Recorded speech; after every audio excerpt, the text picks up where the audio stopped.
اہم خبر آپ کو دیں گے۔ وزیر اعظم کی زیر صدارت غزہ اور لبنان کی صورتحال پر جائزہ اجلاس۔ وزیر اعظم کی امدادی سامان کی ترسیل کی رفتار تیز کرنے کی ہدایت سامنے آئی ہے۔ لبنان اور غزہ کے لیے امدادی سامان کے 2 جہاز روانہ کرنے کی ہدایت کر دی گئی ہے۔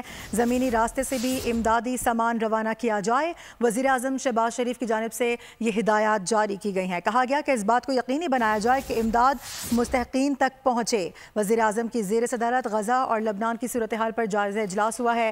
وزیر اعظم کی امدادی سامان کی ترسیل تیز رفتار کرنے کی ہدایت سامنے آئی ہے۔ اس کے ساتھ ساتھ آپ کو بتائیں کہ لبنان اور غزہ کے لیے امدادی سامان کے 2 جہاز ہیں جو کہ روانہ ہوں گے، اس کی ہدایت کر دی گئی ہے۔ ساتھ ہی کہا گیا ہے کہ زمینی راستے سے بھی امدادی سامان روانہ کیا جائے، اور یہ بھی کہا گیا کہ اس بات کو یقینی بنایا جائے کہ امداد جو وہاں پر مستحقین لوگ ہیں ان تک لازمی پہنچ جائے۔ تو اپڈیٹ کریں آپ کو اس حوالے سے۔ اس سے قبل بھی وزیر اعظم کی زیر صدارت اس حوالے سے بہت سارے اجلاس ہو چکے ہیں، اور ابھی ایک اور خبر یہ آ رہی ہے کہ ایک اور اجلاس میں اہم معاملے پر گفتگو کی گئی ہے۔